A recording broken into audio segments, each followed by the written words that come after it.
What started off as protests across Iran against the killing of a woman in police custody has transformed into a wider movement against the government. Nearly 3 weeks of protests have reportedly left dozens dead. Nowhere is that more true than in Iran's Kurdish areas. Thousands have taken to the streets in the past week, where they have been met with heavy force from police.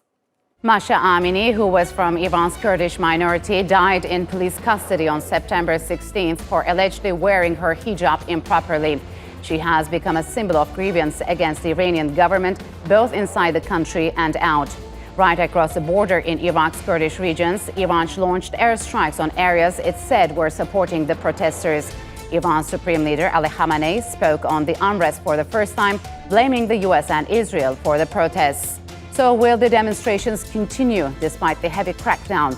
And why is Tehran focusing so heavily on the country's Kurdish areas? And to discuss more about the ongoing protests in Iran and its recent attacks on northern Iraq, joining me now from Washington, D.C. is Ivan Eland. He is the director of the Center on Peace and Liberty at Independent Institute. And Ali Fatullah Nejat is an Iran analyst joining me from Berlin. Gentlemen, welcome to Straight Talk. It's good to have you on the program. Ali, protests across Iran are in their third week over Masha Amini's death. How now the Iranian government is accusing external powers of manipulating the protests. What is the latest situation in the country? Well, the protests are ongoing, despite some predictions that because of the allegedly strong security apparatus in Iran, they would have been repressed by now, but they're continuing. And the reason why is that these protests are something different compared to the past, because they do have a social base that is much wider in society. You have women and the youth at the forefront, but also you have the heavy involvement, and also most recently of the students. There was a heavy crackdown on Sharif University of Technology, Iran's MIT. Yes. These days. And the other factor is the intensity and the fervor of the protests. So the protests are continuing despite the repression. So, Ivan, it says that these protests are different than the previous ones. Would you agree? And Iran's Supreme Leader Ali Khamenei spoke publicly for the first time about the protests. How significant was that? Well, I think they are a bit different, and they're not only social, but they're also economic as well. And the Iranian economy really needs a boost. The Supreme Leader obviously is throwing gasoline on the fire because he's supporting the security forces wholeheartedly. And I guess you would expect him to do that. But the problem is every time, and we've seen this in other countries, when the security forces repress the protests, it just fuels the fire because people get mad and they feel their cause is just. And so I think this is counterproductive on his part. So, Ali, Iran directly named Israel and the United States for fomenting the protests. Is there any evidence to that? And how have Israel and the U.S. responded to these allegations? Well, this is the routine response from the Iranian regime whenever it comes to uprisings and protests in the country that are homegrown. All of them are homegrown. All of them have structural causes that are homegrown. And so no one is taking those allegations seriously. So this is just the usual playbook. This is routine narrative. But it doesn't have any substance whatsoever. So, Ivan, widespread protests are taking place in northwestern parts of the country, which are mostly populated by Azeri and Kurdish Iranians. What's the reason behind this? And are there deeper issues in these regions? Well, I think there are. And I think, you see a lot of protests around the world start are triggered by one event, but really they're underlying events. Of course, I just mentioned the economic problems in Iran, but there's also, of course, the minority populations in Iran that are restive as well. So I think that is a factor, and it is fueling, and it's also fueling it in the southeastern part of Iran as well, with a different minority group. So is there a risk of ethnic tensions, for example, in Iran's Azeri and Kurdish regions? Well, I think so. Yes. All this stuff sort of comes together when there's a sense in a country that the regime is weak, and I think the Iranian regime is a lot weaker than they pretend to be.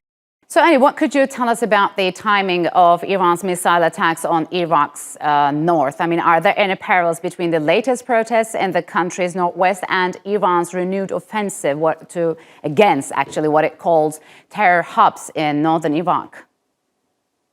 Well, there is absolutely a connection here because from day one, the Iranian regime has tried to ethnicize the current protests, portraying it as a solely Kurdish issue.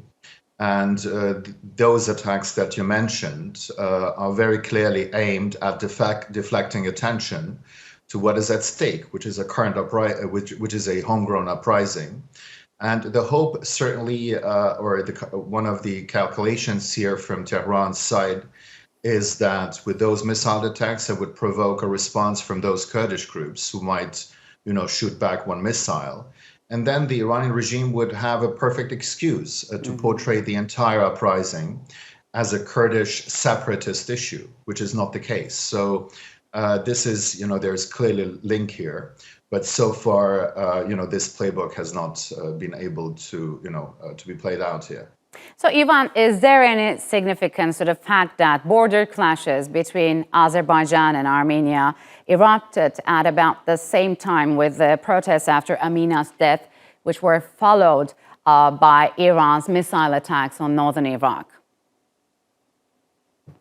Well, I think, of course, all issues in that region are linked in one way or another. But I think that, Iran is very, it actually is cooperating. Well, I wouldn't say cooperating, but they're on the same side of the Armenians in the conflict in Nagorno-Karabakh over Nagorno-Karabakh. So I don't really see that much connection as far as the Iranians, the timing of the two. I think that that's been going on for several weeks before that, the conflict up there. So, Ali, how tense are relations between Iran and Azerbaijan, and why do you think Iran's foreign minister warned about possible border changes between Armenia and Azerbaijan to their red lines? Because there are concerns in Iran about transit routes there. But listen, I mean, the whole issue is quite simple. What we are currently seeing in Iran is a cross-class-based, cross-ethnic uprising against the entire regime. So this is the main story here. And all the other geopolitical conflicts, they also have their own genealogy, but some of them are connected, like the Kurdish, the missile attack on the Kurdish areas. But the main ball is in Iran. This is a national revolt, which is involving a great variety of groups. Now there's also the inclusion of the teachers, of school children, of the labor movement, who are engaged in strikes, who are planning strikes. So this is a veritable national call for regime change, to use the wording used by the famous Iranian human rights lawyer Nasrin Sotoudeh. So this is the main story here. So from a Turkish perspective, Ivan, we know that Turkey has always sided with Azerbaijan when it comes to the country's territorial integrity or to the rights of Azeri Turks living in the country. So how is this latest protests impacting ties between Turkey and Iran?